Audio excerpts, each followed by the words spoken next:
열왕기상 21장 16절 말씀입니다. 아합은 나봇이 죽었다 함을 듣고 곧 일어나 이스라엘 사람 나봇의 포도원을 차지하러 그리로 내려갔더라. 아멘.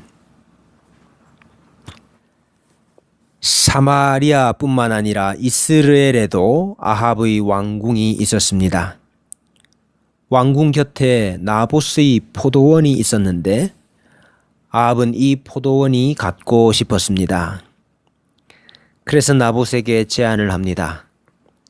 내가 더 좋은 포도원을 줄 테니 그것은 나에게 다오. 네가 좋게 여기면 그 값을 돈으로 내게 주리라 했습니다. 그런데 나봇은 이스라엘 왕의 요구를 이런지하에 거절합니다. 여호와께서 금하실지로다. 원문은 나봇이 이렇게 대답했다고 말하고 있습니다. 여호와께서 금하실지로다. 내 조상의 유업을 줄 수가 없습니다 했습니다. 조상의 유업이라는 말은 하나님께로부터 받은 땅, 기업을 말하지요. 하나님께서 여호수아를 통해서 각 지파들에게 분배해 주신 것입니다. 개인이 그 받은 땅을 영구히 팔 수도 없고 또 그 땅을 개인이 어려우면 가족과 친족들이 지킬 수 있도록 여러 가지 율법을 주셨습니다.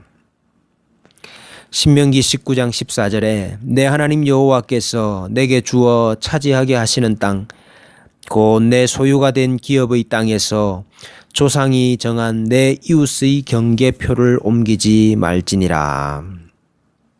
하나님께서 주신 땅의 경계 옮기지 말라 하셨습니다. 토지를 영구히 팔지 말 것은 토지는 다 내 것임이라 하셨습니다. 만약 나봇이 이에 타산만 따졌다고 한다면, 왕의 눈치만 살폈다고 한다면 아합의 제안을 받아들였을 것입니다마는 나봇은 하나님의 말씀에 충실했고 하나님이 주신 기업을 지키고자 했습니다.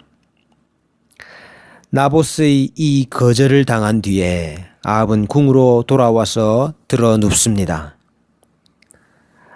아합이 근심하고 답답하여 왕궁으로 돌아와 침상에 누워 얼굴을 돌리고 식사를 아니하니, 근심하고 답답했다는 말 언짢고 화가 났다 그렇게 번역할 수도 있습니다. 얼굴을 돌려 벽을 보고 누워서 식음을 전폐했습니다. 지금 이스라엘의 왕이 백성의 재산을 보호해 주지는 못할 망정 그것을 탐내어서 얻지 못한다고 알아 누워 있습니다.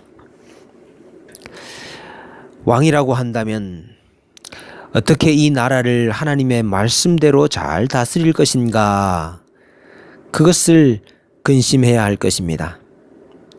솔로몬은 그 일을 위하여서 듣는 마음을 달라고 간구를 했습니다. 그러나 아합은 자기 욕심을 채우겠다 하는 생각뿐입니다. 아합의 욕심이 무엇에 가로막혔습니까? 나봇에게 가로막힌 것입니까? 율법에 가로막힌 것입니까? 내가 못 드립니다, 내가 못 팝니다 했습니까?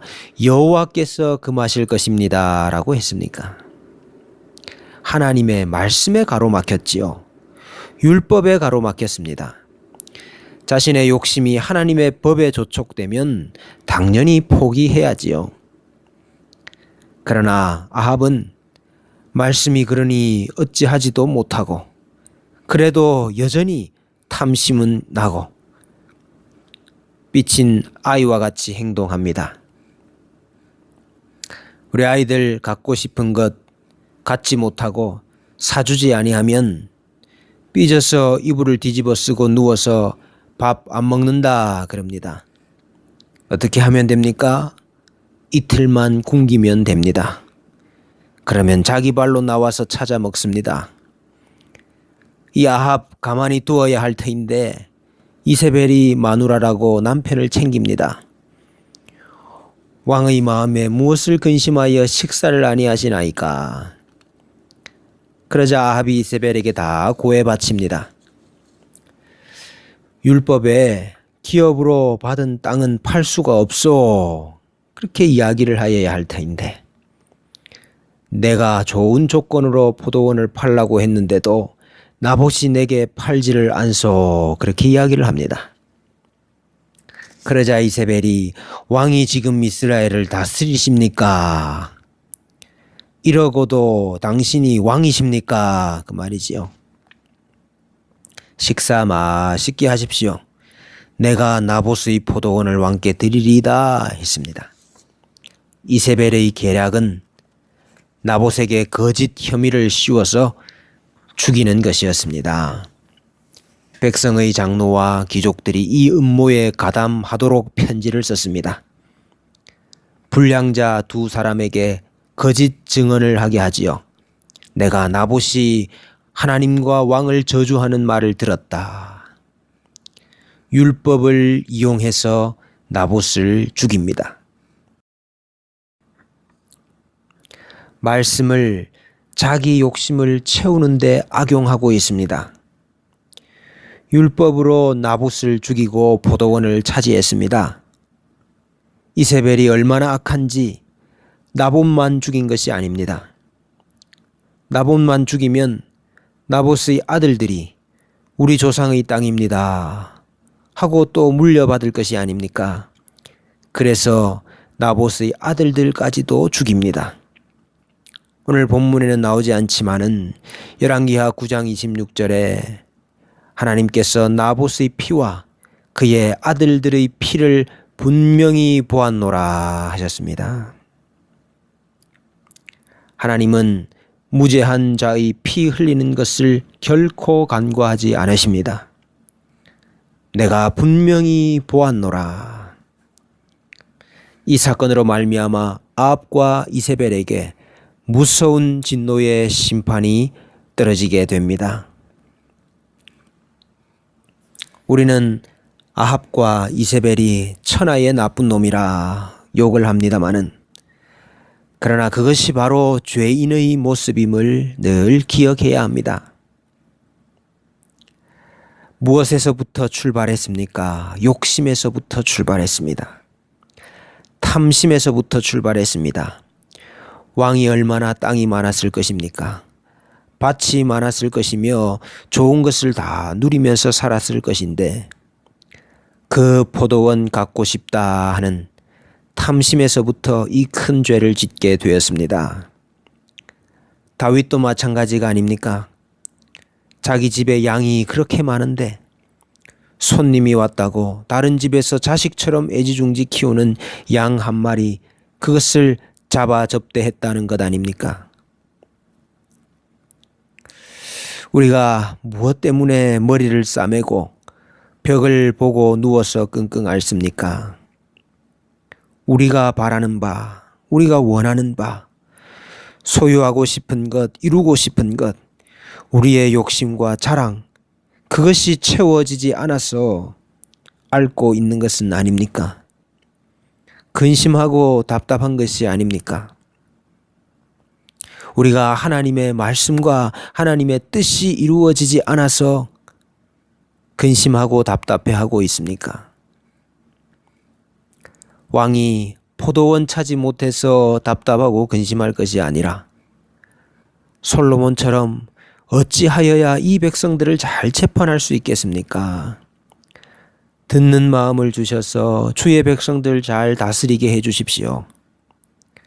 주의 나라와 주의 의를 생각하니 나는 작은 아이고 출입할 줄을 알지 못하고 능력이 없으니 근심하고 기도하고 간구해야 할 것이 아닙니까? 우리도 마찬가지입니다. 무엇을 위해서 먹고 입고 자고 직장 다니고 일하고 장가가고 시집가고 집 짓고 살고 있는 것입니까? 나의 욕심을 채우기 위한 것입니까? 그것은 끝이 없습니다. 너도 다고 하는 끝이 없는 탐심을 위해 염려하며 이 땅을 살아야 하겠습니까? 우리가 그렇게 산다면 사탄이 이세벨처럼 우리 옆에 옵니다. 그래서 그 욕심에서부터 더 많은 죄를 짓도록 부추기게 됩니다. 욕심이 잉태한 즉 죄를 낳고 죄가 장성한 즉 사망을 낳는다고 했습니다. 그러나 우리가 그렇게 살 수 없지요. 그리스도 예수의 사람들은 육체와 함께 그 정욕과 탐심을 십자가에 못 박았느니라 그랬습니다.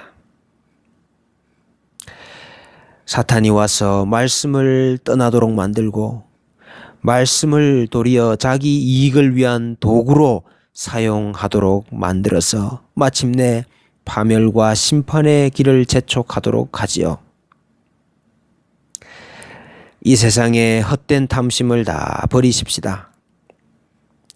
내가 이 세대에서 부한 자들을 명하여 마음을 높이지 말고 정함이 없는 재물에 소망을 두지 말고 오직 우리에게 모든 것을 후히 주사 누리게 하시는 하나님께 두라 했습니다.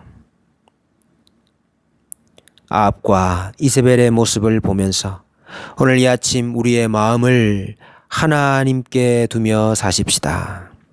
모든 탐심을 물리치십시다. 사람의 생명이 그 소유에 넉넉한 데 있지 아니합니다.